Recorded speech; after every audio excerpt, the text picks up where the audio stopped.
الحمد لله رب العالمين والعاقبة للمتقين والصلاة والسلام على رسوله محمد وعلى آله وأصحابه أجمعين وعلى من تبعهم بإحسان إلى يوم الدين. أما بعد فأعوذ بالله من الشيطان الرجيم. بسم الله الرحمن الرحيم. وَإِذِ ابْتَلَى إِبْرَاهِيمَ رَبُّهُ بِكَلِمَاتٍ فَأَتَمَّهُنَّ قال إني جاعلك للناس إماما قال ومن ذريتي قال لا ينال عهد الظالمين. صدق الله العظيم وصدق رسوله النبي الكريم ونحن على ذلك من الشاهدين والشاكرين والحمد لله رب العالمين. اللهم صل على سيدنا ومولانا محمد وبارك وسلم وصل علیہ. بزرگان محترم اور میرے عزیز دوستوں اور بھائیوں، اللہ تبارک و تعالیٰ کی یہ سنت ہے کہ وہ اپنے بندوں کو مختلف طریقوں سے آزماتا ہے، آزمائش میں ڈالتا ہے، اور آزمائش میں کامیابی کے بعد مختلف طریقوں سے پھر نوازتا بھی ہے. اور آزمائش کا یہ قانون ہے کہ جس بندے کا مقام اللہ جل جلالہ کے ہاں جتنا بلند ہو، اس کا منصب جتنا بڑا ہو، آزمائش بھی اس کے منصب اور مقام کے لحاظ سے اتنی ہی بڑی ہوتی ہے. چنانچہ اس کائنات میں اللہ تبارک و تعالیٰ کی مخلوقات میں سے سب سے زیادہ عظمت انبیاء کرام کو حاصل ہے. انبیاء کرام کے منصب کی عظمت کے لحاظ سے ان کی آزمائشیں بھی اتنی ہی سخت ہوتی ہیں. حضرت ابراہیم علیہ السلام اللہ تبارک و تعالیٰ کے بڑے برگزیدہ پیغمبر تھے، اور اللہ جل جلالہ نے بہت سارے انبیاء کرام کو انہی کی نسل میں سے پیدا کیا، یہاں تک کہ ان کو ابو الانبیاء کا لقب بھی دیا گیا. اب منصب کی عظمت کے اعتبار سے ان پر آزمائشیں بھی بہت سخت آئیں، بلکہ حضرت ابراہیم علیہ السلام کی پوری زندگی ہی آزمائشوں سے عبارت ہے. ان کو سب سے پہلی آزمائش کا سامنا اپنے گھر سے کرنا پڑا کہ گھر میں بت پرستی تھی. ایک تو پورا معاشرہ بت پرستی کے جال میں جکڑا ہوا تھا، اور پھر اپنے ہی گھر میں حضرت ابراہیم علیہ السلام کا واسطہ بت فروش سے پڑتا ہے کہ ان کا والد یا چچا اپنے شہر کے سب سے بڑے بت خانے کے منتظم تھے. تو حضرت ابراہیم علیہ السلام کا واسطہ اپنے گھر سے ہی بت پرستوں سے پڑا. یہ ان کی سب سے پہلے آزمائش تھی کہ گھر کی جانب سے ان کو مختلف مشکلات اور مختلف قسم کی مخالفتوں کا سامنا کرنا پڑا. قرآن کریم جگہ جگہ اس کو بیان کرتا ہے کہ جب حضرت ابراہیم علیہ السلام نے اپنے مشرک والد یا چچا کو سمجھانے کی کوشش کی اور فرمایا لا تعبد الشیطان، کہ شیطان کی اطاعت نہ کرو، بتوں کی پوجا چھوڑ دو، یہ بت تمہیں کیا دے سکتے ہیں. یا ابتی لم تعبد ما لا يسمع ولا يبصر ولا يغني عنك شيئا، کہ اے ابا جان، یہ جن بتوں کی تم پوجا کرتے ہو یہ پتھر کی بنی ہوئی مورتیاں ہیں جو نہ سن سکتی ہیں، نہ دیکھ سکتی ہیں، نہ آپ کو کوئی فائدہ دے سکتی ہیں. لم تعبد، آپ ان کی عبادت کیوں کرتے ہیں، آپ ان کے آگے کیوں جھکتے ہیں؟ جو خود اپنے آپ کو نفع نہیں دے سکتے وہ آپ کو کیسے نفع دیں گے؟ اتنی خوبصورت انداز میں تبلیغ کے جواب میں حضرت ابراہیم علیہ السلام کو بڑے سخت رد عمل کا سامنا کرنا پڑا.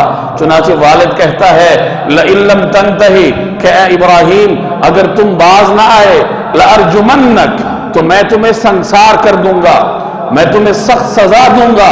وَاہْجُرْنِی مَلِیًّا، اور تم چلے جاؤ مجھے چھوڑ کے، گھر چھوڑ دو.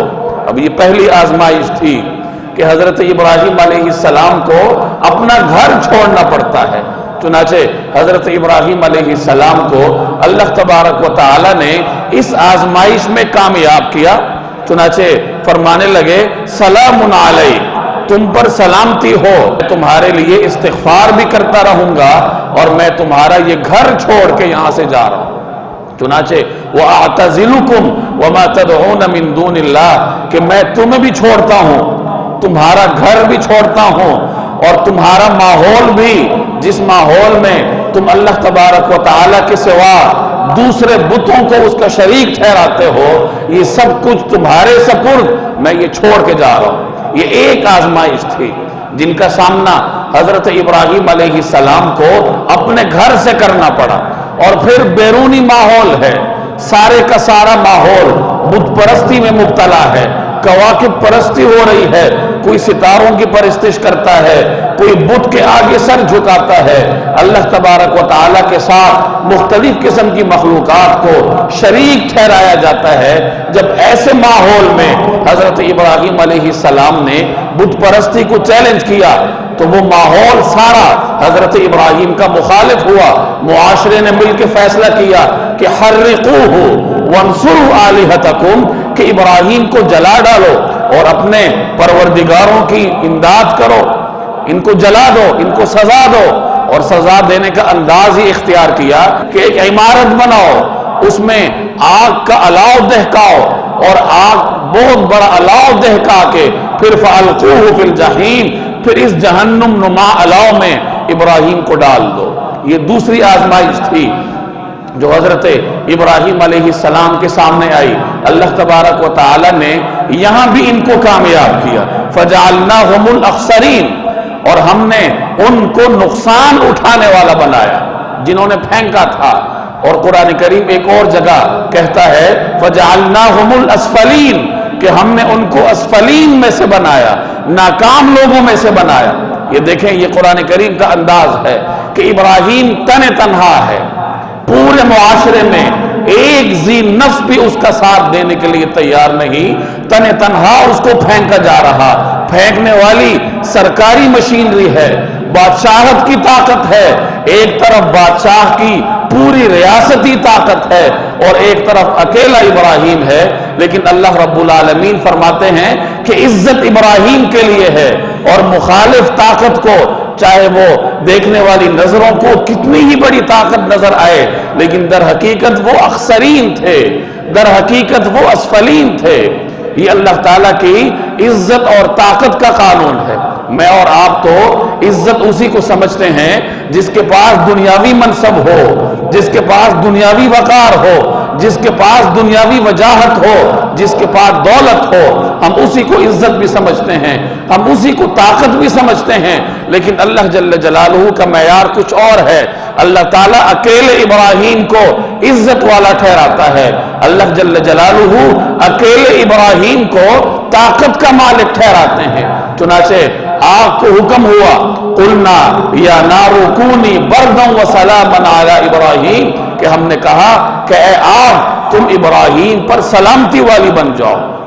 چنانچہ حضرت ابراہیم علیہ السلام سلامتی کے ساتھ اس آگ سے باہر آئے۔ یہ دوسری آزمائش تھی حضرت ابراہیم علیہ السلام پر۔ اب آزمائشوں کا سلسلہ ختم نہیں ہوا، مزید آگے بڑھتا ہے۔ چنانچہ ہجرت کرتے ہیں حضرت ابراہیم۔ ہجرت کرنا کوئی بچوں کا کھیل نہیں ہوتا کہ اپنے اولاد کو بھی چھوڑا جائے، بچوں کو بھی چھوڑا جائے، گھر کو بھی چھوڑا جائے، کاروبار کو بھی چھوڑا جائے، اپنی وطن کی مٹی کو چھوڑ کے اللہ جل جلالہ کی رضامندی اور دین کی سربلندی کی خاطر کسی دوسری جگہ کو اپنا وطن بنانا، یہ ہجرت کا مفہوم ہے۔ یہ آسان کام نہیں ہوتا۔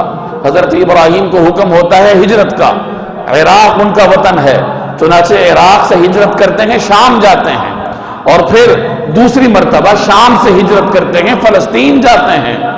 اور جب حضرت ابراہیم علیہ السلام دوسری مرتبہ شادی کرتے ہیں حضرت ہاجرہ کے ساتھ، اب اگلا حکم آتا ہے کہ اپنی بیوی اور اپنے شیرخوار بچے کو لے کے یہاں سے نکلو۔ چنانچہ فلسطین سے بھی نکلتے ہیں۔ اب یہ سفر در سفر ہے کہ پہلے عراق سے نکلے، شام گئے، شام کو وطن بنایا، اب شام سے نکلے فلسطین گئے، اب فلسطین سے بھی حکم ہے کہ نکلو، اور کہاں جاؤ؟ مکہ مکرمہ کے بے آب و گیاہ وادی میں، جو اس وقت چٹیل میدان تھا، وہاں پہنچنے کا حکم ہوا۔ جب حضرت ابراہیم وہاں پہنچے، شیرخوار بچہ ہے، شریک حیات ساتھ ہے، اب اگلا حکم آیا کہ ان دونوں کو یہاں چھوڑو اور تم یہاں سے روانہ ہو جاؤ۔ اب یہ مختلف احکام ہیں، مختلف آزمائشیں ہیں، ایک آزمائش کے بعد دوسری، دوسری کے بعد تیسری، ایک سلسلہ ہے آزمائشوں کا جن کا سامنا حضرت ابراہیم کو کرنا پڑا۔ اور اگلی آزمائش یہ آئی کہ جو بیٹا اللہ تبارک و تعالی نے بڑی دعاؤں کے بعد، بڑی آرزوؤں کے بعد بڑھاپے میں، اور ایک تاریخی روایت کے مطابق 86 سال کی عمر میں جو بیٹا اللہ نے دیا، اور جب وہ کچھ کرنے کے قابل ہوا، اب حکم آتا ہے کہ اسے اللہ کے راستے میں قربان کرو۔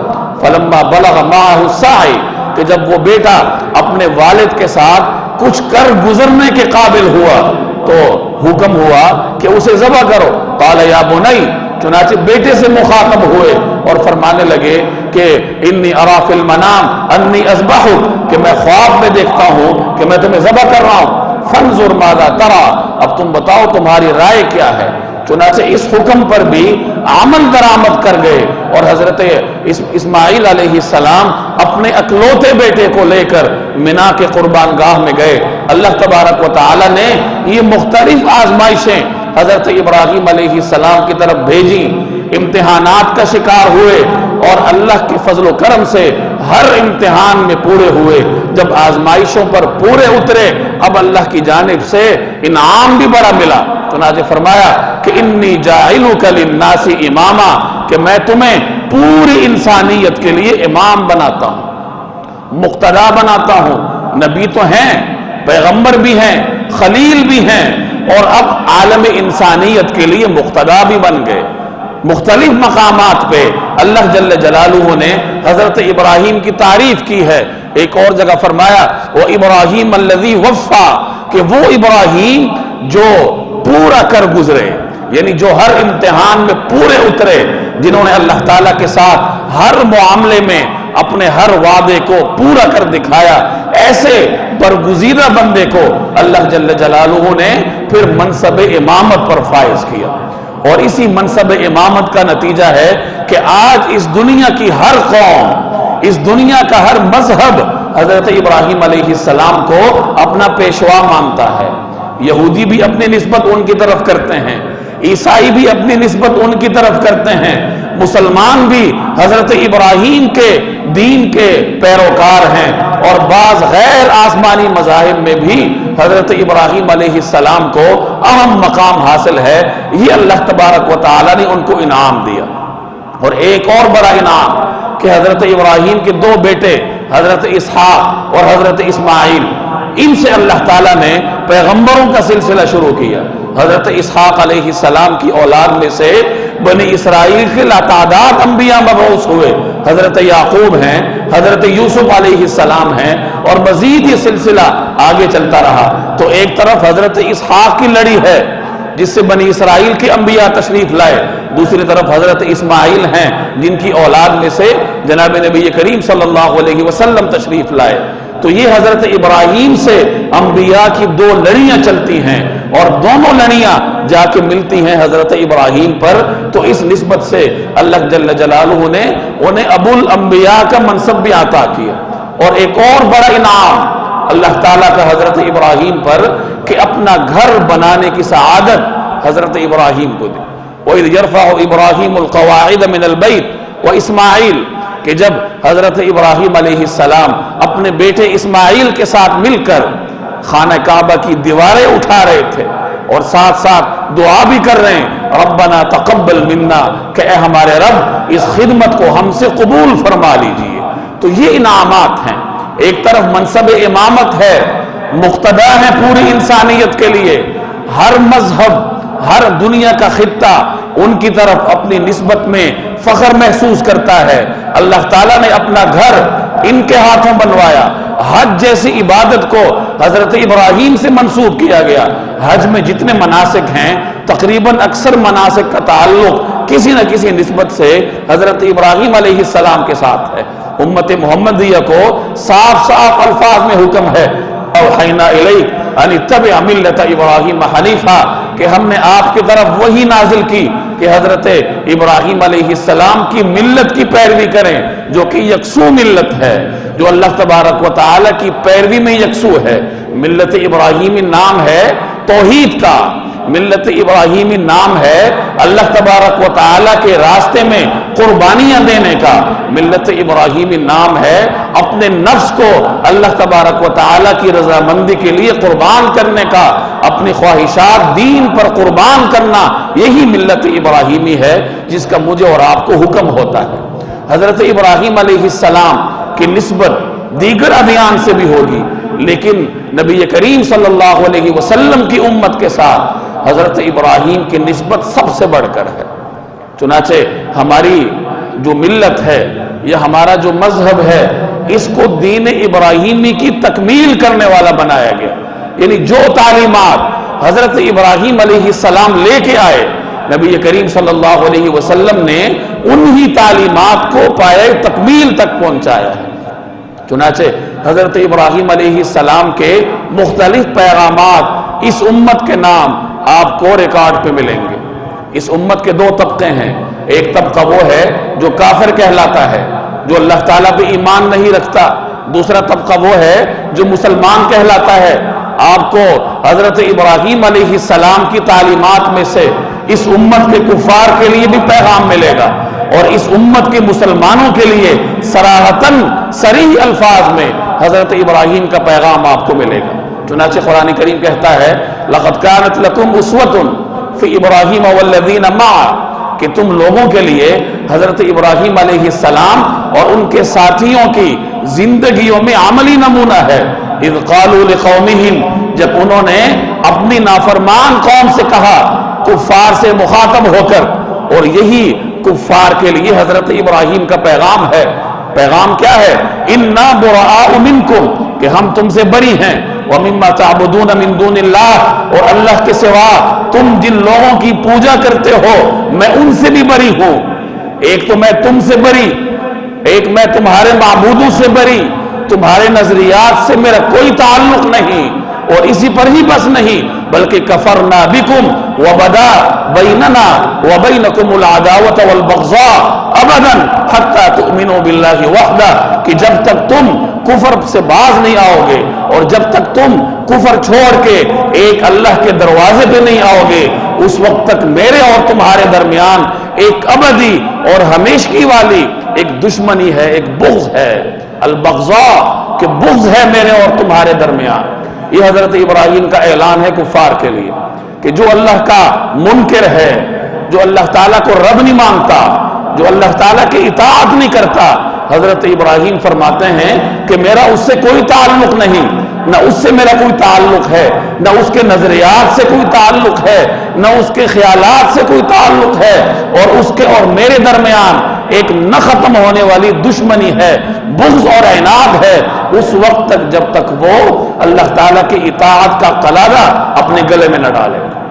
یہ ایک پیغام ہے کفریہ طاقتوں کے لیے, کفار کے لیے, نافرمانوں کے لیے حضرت ابراہیم کا. اور اس پیغام میں میرے اور آپ کے لیے سبق بھی ہے. پیغام تو کفار کے لیے ہے, لیکن سبق میں اور آپ بھی اس سے حاصل کر سکتے ہیں کہ حضرت ابراہیم کا لب و لہجہ کفار کے بارے میں کتنا سخت ہے کہ وَبَدَا بَيْنَنَا وَبَيْنَكُمُ الْعَدَاوَةَ وَالْبَغْضَاء, کہ میرے اور تمہارے درمیان عداوت ہے, بغض ہے, دشمنی ہے. تو ایک پیغام ہے کہ کفریہ طاقتوں سے دشمنی یہ ہر مسلمان کے دل میں ہونی چاہیے, اور بالخصوص ان کی تہذیب سے, ان کے رسم و رواج سے نفرت کا اظہار یہ ہر مسلمان کو کرنا چاہیے. کفریہ طاقتوں سے دشمنی کا یہ مطلب نہیں ہے کہ آپ ہر کافر کے سر میں اینٹ ماریں. نہیں, کافر سے ہمدردی بھی رکھی جا سکتی ہے کہ شاید وہ دین کی طرف آ جائے. اصل چیز ہے کفریہ رسم و رواج, کفریہ طور طریقے, غیر مسلمہ تہذیب, اور وہ طور طریقے جو نبی کریم صلی اللہ علیہ وسلم کے لائے ہوئے طریقوں سے مصادم ہیں یا ان کے مخالف ہیں, ایسے طریقوں کی نفرت دل میں رکھنا یہ ہر مسلمان کی بنیادی ذمہ داری ہے. اور یہی حضرت ابراہیم علیہ السلام کے اس پیغام میں میرے اور آپ کے لیے سبق ہے. اگلا پیغام جو میرے اور آپ کے لیے ہے اور صریح الفاظ میں ہے وہ نبی کریم صلی اللہ علیہ وسلم کے اس فرمان میں ہے. چنانچہ حضور فرماتے ہیں کہ لقیت ابراہیم لیلتن اسری ابی, کہ جب مجھے معراج پہ لے جایا گیا تو میری ملاقات ہوئی حضرت ابراہیم علیہ السلام کے ساتھ. اور وہ اس انداز سے ہوئی کہ حضرت ابراہیم علیہ السلام 7ویں آسمان پر بیت المعمور کے ساتھ ٹیک لگا کے تشریف فرما تھے کہ نبی کریم صلی اللہ علیہ وسلم کا وہاں سے گزر ہوتا ہے اور ملاقات ہوتی ہے. حضرت ابراہیم علیہ السلام نبی کریم صلی اللہ علیہ وسلم سے مخاطب ہو کے ارشاد فرماتے ہیں یا محمد اقرئ امتک منی السلام، کہ اپنی امت کو میری جانب سے سلام پہنچاؤ. تو یہ اس امت کی برتری ہے، یہ اس امت کی سعادت ہے کہ حضرت ابراہیم جیسا اولو العزم من الرسل، حضرت ابراہیم جیسے ابو الانبیاء خلیل اللہ اس امت کے عام افراد کے لیے بھی سلام بھجواتے ہیں. اور اس امت کے افراد نے بھی اس سلام کا حق ادا کیا کہ درود شریف میں اپنے پیغمبر کے ساتھ حضرت ابراہیم کو بھی شامل کیا. جب آپ درود پڑھتے ہیں نماز میں یا نماز سے باہر تو آپ کیا کہتے ہیں؟ کما صلیت علی ابراہیم وعلی آل ابراہیم. تو اس امت کے افراد نے اس سلام کا جواب اس انداز سے دیا کہ درود شریف میں جہاں اپنے پیغمبر کی خدمت میں صلاۃ و سلام پیش کیے جاتے ہیں وہاں حضرت ابراہیم کو بھی اس میں شریک کیا جاتا ہے. تو حضرت ابراہیم نے فرمایا کہ اے محمد اپنی امت کو میری جانب سے سلام پہنچائیے، وَأَخْبِرْهُمْ، اور آپ ان کو بتلائیے کہ ان الجنت طیبۃ المسک طیبۃ التربہ، کہ جنت کی مٹی بڑی پاکیزہ ہے. جنت کی مٹی تفصیل سی روایات میں جگہ جگہ اس کے اوصاف ملتے ہیں. چنانچہ ایک روایت میں آتا ہے کہ جنت کی ایک اینٹ سونے کی ہے، دوسری اینٹ چاندی کی ہوتی ہے، اور جنت کی مٹی زعفران کی ہے اور گارا کستوری کا ہے. ان تمام چیزوں کو ملا کے اللہ تبارک و تعالی اپنے مرغوب بندوں کے لیے جنت تعمیر فرماتے ہیں. تو حضرت ابراہیم فرماتے ہیں کہ اخبرہم، کہ ان کو پیغام پہنچائیے کہ ان الجنت طیبۃ التربہ، کہ جنت کی مٹی بے شک بڑی خوشبودار ہے، بڑی پاکیزہ ہے. وعذبۃ الماء، اور جنت کا پانی بڑا میٹھا ہے، بڑا لذیذ ہے. لیکن مسئلہ یہ ہے کہ وَأَنَّهَا قَيْعَانٌ، کہ جنت ایک چٹیل میدان کی طرح ہے تمہارے اعمال کے حق میں. ایک چٹیل میدان ہے اور اس کو آباد کرنا، اس کو ایک لہلہاتے ہوئے باغیچے میں تبدیل کرنا یہ تمہارا اپنا کام ہے. وَغِرَاسُهَا سبحان اللہ والحمد للہ ولا الہ الا اللہ واللہ اکبر، کہ اس چٹیل میدان کی زرخیزی وہ کیا ہے؟ وہ ان کلمات میں پوشیدہ ہے، سبحان اللہ والحمد للہ ولا الہ الا اللہ واللہ اکبر. تو پیغام کیا ہے میرے اور آپ کے لیے کہ اپنی جنت اپنے ہاتھوں سے خود تعمیر کرنی ہے، اپنے عمل کے بل بوتے پہ، اپنی مشقت کے بل بوتے پہ. چنانچہ ایک طرف تو اس قسم کی روایات ہیں کہ جنت ایک چٹیل میدان ہے، اور دوسری طرف یہ روایات ہیں کہ جنت میں بڑے بڑے محل ہیں. اب بظاہر دو متضاد روایات ہیں. تو ملا علی قاری رحمہ اللہ مشہور محدث ہیں، وہ یہ فرماتے ہیں کہ جنت کے دو حصے ہیں.